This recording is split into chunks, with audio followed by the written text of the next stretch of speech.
pure nostalgia time. In this video, we are going to be diving into the legacy of the Sega Dreamcast, one of its most innovative console that was actually ever made.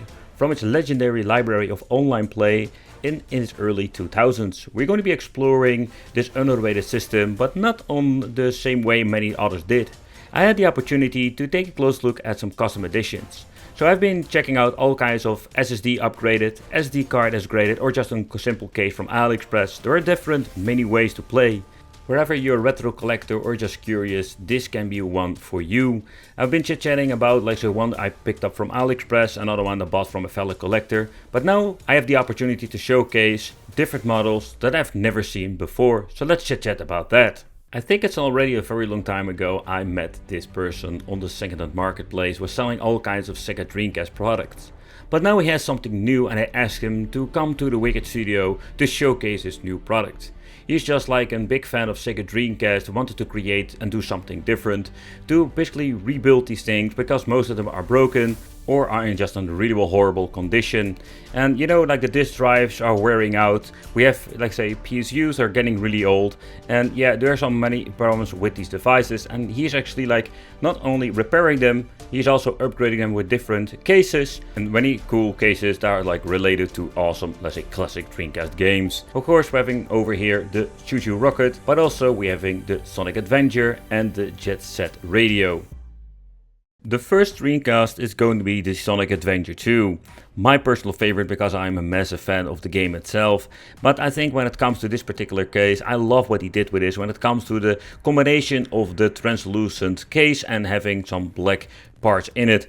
Okay, so what it represents actually is going to be the evil side of the Sonic Adventure 2 storyline. He went for a shadow theme. He told me he wanted to make different kind of cases. As you can see over here, this thing comes with a built-in GDMU 512 gigabyte combination, and this thing is absolutely an awesome device. Also, when it comes to the logo on top, it will have this metal new Sega Dreamcast logo. Everything has been changed when it comes, including the adapter at the side has been implemented with the translucent black. It also utilizes the original power supply because he told me he's not the biggest fan of the PCU that they're selling on AliExpress. And of course the metal Dreamcast logo looks amazing, but the combination with the logo, the beautiful case and the UV high quality, it's a decal that is on it, and he went for a completely white logo, and I think this looks just absolutely amazing. Not too big, just perfect.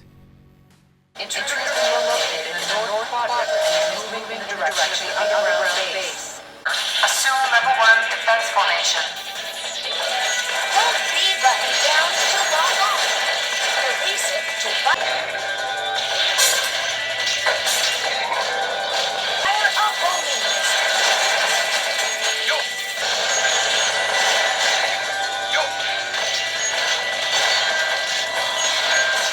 But that was a quick overview of the Sonic Adventure 2 model. So let's go to the other one. The next one we're going to be doing is the Choo Choo Rocket Edition. Personally, I have no real connection with Choo Choo Rocket, but I must say where the Sonic Adventure is my personal, this is my favorite one because of the games. The Choo Choo Rocket, I love this color theme. I love what he did with the yellow combination with the blue, and he mixed these two colors perfectly together. And yeah, also when it comes to the logo, we have the Dreamcast metal logo with all of his models. But also when you're going to be looking at the Choo Choo Rocket, the Rocket is also the same quality UV print, and this looks absolutely stunning. I think one of the appealing things to these UV tiny logos is it just gives the finishy touch. It's a little bit thicker than the Sonic Adventure one, and that's to do because there's more color, so it's also going to be slightly thicker, but not to the point you're thinking, hey, I can damage it. So it does give a little bit of a quick look at the front. You can just actually see the full front, and the bottom part is blue translucent. And I think particularly when it comes to the yellow case, the top part over there, this looks absolutely great. So also it comes with the original power supply, and again, I didn't really explain it, but when it comes to the original power supply, sometimes the cheap PCUs will give some interference in the overall quality of the display output. So, and again, also in GDMU is built in, so we can slap in an SD card and we can play all kinds of different games in this. And this is just a super easy way, but less nostalgic when it comes to the gaming. And what do I mean with less nostalgia? Yeah, you can still play Choo Choo Rocket, but of course, if you're having the original game, you can put it in. This is like the full I would say the retro experience. Let me know in the comments, do you mind putting an SD card in, or do you personally want to have the original game and play it on a Dreamcast? About the retro part, he also made a modified console that actually has the option or the possibility to still play original games, because he noticed there are still a lot of people out there who also want to play retro games. So in this case he went in a completely different way. First of all, the Sega Dreamcast logo is still original, and then of course we're having a different approach of the casing. Now we have two colors, so just also the controller ports are completely yellow. With this model he went for an PSU modification, so we can use an external 12-volt adapter. He uses like higher quality, more expensive ones, but if you want to have like the cheap one from AliExpress, you can mod it in your system. And of course he also checked and cleaned the disk drive, so we can actually play original games. And right, I mentioned before, this is like the full Sega Dreamcast nostalgia mode if you have still a couple of games laying around, or you just want to collect and buy original Sega Dreamcast games. But let's do also talk about the LEDs, because that is one of the things he also modifies. What he actually does is he has like the soldering iron in his, let's say, repair shop, and actually he's going to be swapping out LEDs. Why does he do this? It's just like giving the finishing touch, having all kinds of different LEDs underneath the hood. And I think it's absolutely a cool idea, because in this way you can just actually give it just a finishing touch, with Jet Set Radio having a green LED, Sonic the red one, and with Choo Choo Rocket giving a yellow LED. So that is one of the modifications he does, like the cases, the GDMU, PSU, LED. One other thing I also noticed a lot of my systems don't have is the replacement of the battery in the inside. That actually keeps the date. There's a rechargeable 3-volt battery, and also he replaced those. He desolders the old battery and solders in a completely new bracket. So this way we can just fairly easy plug in and out the new battery if the other one goes out of juice. But we're not done yet. So what I think is kind of cool is that he was going to be hunting for special controllers. So if you're going to be looking into those, let's say, translucent controls, they can become very expensive. And he did, especially for completing the kit.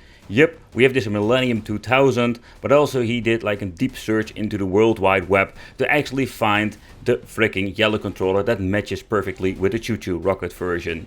And yeah, they are like in very good condition, and even in here he went all the way for this limited edition Dreamcast controller. I think it was like from that weird AI Frogger game. However, he tries to go all the way, not over with modifications. So with modifications he went for the HDMI adapter, because this is a very cool way to play. It's not like the best way, but it's an easy and affordable way. If you're having the GDMU, you can go all the way with a 512GB, and with the 512GB you have the option to actually store, I wouldn't say almost, but a lot of different games. And this way we can just play all of the different regions, and I think that is one of the appealing things of the GDMU. If you have it like in Japan, US or in PAL game, you can actually all play them on the GDMU and the 512GB. You can add your games, and this way you can just play. I love it when it showcases when it actually has how many discs, but also if this thing is compatible with the VGA mode for the best signal output ever.